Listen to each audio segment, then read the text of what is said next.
Tout à l'heure, Philippe Mimran, qui vous précédait de quelques Mhm. minutes sur l'antenne, nous disait attention parce que 100 000 euros, il n'y a pas que des richissimes exilés russes, il y a également peut-être des PME, parce que finalement 100 000 euros sur un compte pour une entreprise, même moyenne, c'est pas extraordinaire.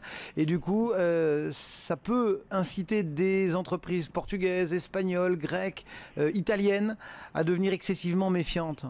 Oui, tout à fait, tout à fait. Et ça, c'est effectivement l'un des grands risques quand on se livre à ce genre d'opération où on traite d'une certaine manière tous les déposants de la même manière, où on ne fait pas de distinction entre les personnes physiques et les personnes morales. Bon.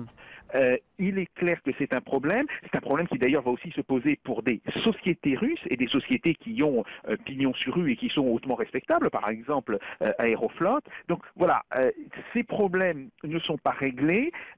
On peut espérer que le gouvernement chypriote, maintenant qu'il a les mains relativement libres, car la loi qui a été votée à Chypre vendredi soir dernier Mhm. autorise en fait le gouvernement à procéder à des restructurations. Donc on peut espérer que le gouvernement chypriote fasse justement la séparation entre ses comptes d'entreprise et les comptes des particuliers. Mais il y a toujours un risque qui aujourd'hui est présent, et c'est justement le risque d'abord de voir toute une série d'entreprises faire faillite ou être mises en grande difficulté, Bien sûr. mais surtout de voir les entreprises et même des particuliers quitter les banques chypriotes. Si on raisonne de façon peut-être plus empirique et qu'on regarde les différentes classes d'actifs, devises, obligations, actions, quel peut être l'impact de ces décisions selon vous?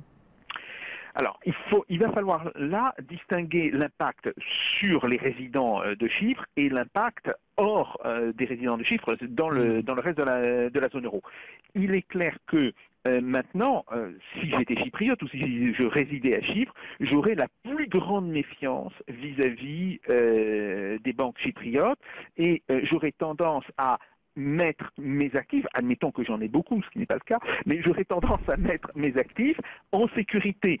Et en particulier, comme on sait qu'il y a beaucoup de gens du Moyen-Orient qui étaient présents dans ces banques, ça peut vouloir dire qu'il y ait une fuite vers le dollar, peut-être vers la livre sterling, certainement vers l'or.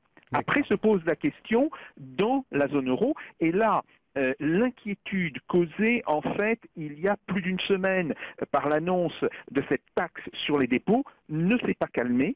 On voit bien que même s'il n'y a pas de contagion directe sur la question des dettes souveraines, il y a une très grande nervosité dans toute une série de pays par rapport à cette initiative qu'avait prise l'Eurogroupe. Et là, ça risque de laisser des traces. En tous les cas, il est clair que toute une série de déposants peuvent considérer maintenant qu'il faut se mettre à l'abri, alors soit dans des banques de pays très sûrs, par exemple des banques allemandes, soit même sortir de la zone euro.